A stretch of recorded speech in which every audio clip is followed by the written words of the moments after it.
So hello everyone दोस्तों, क्या हाल चाल आप लोगों का। तो आज है हमारा 1000 वीडियोस की सीरीज का 163 नंबर का वीडियो। सो फ्रेंड्स, आज का जो मेरा क्वेश्चन है वो है डिफरेंशियल इक्वेशन का, जहां पे हमारे पास क्या क्वेश्चन गिवन है, Y square D x plus में 3xy minus 1 dy is equal to 0। So first of all, तो जब भी इस टाइप के क्वेश्चंस आएंगे तो आपको क्या करना होगा कि आपको इस डिफरेंशियल इक्वेशन से dx बाई dy या फिर dy बाई dx के इक्वेट करना पड़ेगा हमें। तो हमें यहाँ पे क्या दिख रहा है कि अगर हम Y square D x equal to minus of 3xy minus 1 dy लिखते हैं तो यहां से मेरे पास में dx बाई dy क्या निकल के चला आएगा, minus 3xy divided by Y square plus में 1 अपॉन में वाई स्क्वायर। तो यहां से जब आप y से y कैंसिल आउट कर देते हैं तो मेरे पास में फाइनली इसको LHS में ले आएंगे तो मेरे पास क्या आएगा, 3 अपॉन में y एंड मल्टीप्लीकेशन में x is equal to 1 upon में y square.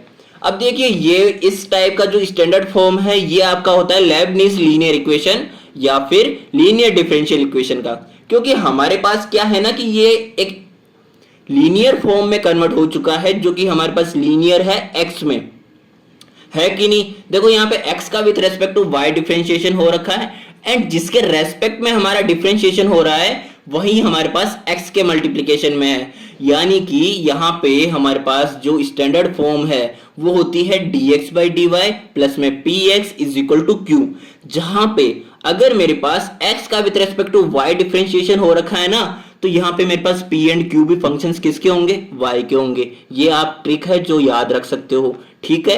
And the second most important thing, आपका x का y के रेस्पेक्ट में हो रहा है ना यहाँ पे डिफरेंशिएशन, तो यहाँ पे x में हमें क्या होनी चाहिए, लीनियर होनी चाहिए इक्वेशन। ओके, तो यहाँ पे मेरे पास लीनियर भी है इक्वेशन, यहाँ पे भी x है, ठीक है। अब यहाँ पे हम क्या बात करते हैं कि हमारा जो फर्स्ट स्टेप होता है उसमें हमें इसको स्टैंडर्ड फॉर्म में कन्वर्ट करके जो p एंड q है इनकी वैल्यूज को निकाल के साइड में कर देना होता है। तो यहां से आप क्या देखेंगे कि मेरे पास x को सेपरेट करके देखूं तो मेरे पास 3 अपॉन में y क्या है, p, एंड RHS में 1 अपॉन में वाई स्क्वायर क्या है, q की वैल्यू है। तो ये हमने अलग से निकाल के यहाँ पे लिख दिया है। सो लेबनिज लीनियर इक्वेशन का जो सेकंड स्टेप होता है वो होता है हमें कैलकुलेट करना है इंटीग्रेटिंग फैक्टर की वैल्यू। एंड इंटीग्रेटिंग फैक्टर क्या होता है, e to the power p का इंटीग्रेशन कर देना है y के रेस्पेक्ट में। अब देखिए यहां से आपका x का विद रेस्पेक्ट टू y हो रहा था ना डिफरेंशिएशन, तो यहाँ पे आपको इंटीग्रेशन भी y के रेस्पेक्ट में ही करना है, क्योंकि आपकी जो p एंड q फंक्शंस है वो ओनली फंक्शंस ऑफ किसके हैं, y के हैं। तो यहाँ से मैंने p का जो वैल्यू है वो रखा 3 अपॉन में y और उसको y के रेस्पेक्ट में जब इंटीग्रेशन किया तो मेरे पास आ गया 3 log बेस e y।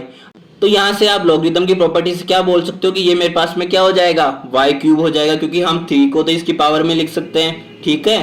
तो यहां से इंटीग्रेटिंग फैक्टर की वैल्यू क्या आ जाएगी, y cube. And the last step of Lebanese linear equation क्या होगा, हमें complete solution of Lebanese linear equation लिखना है।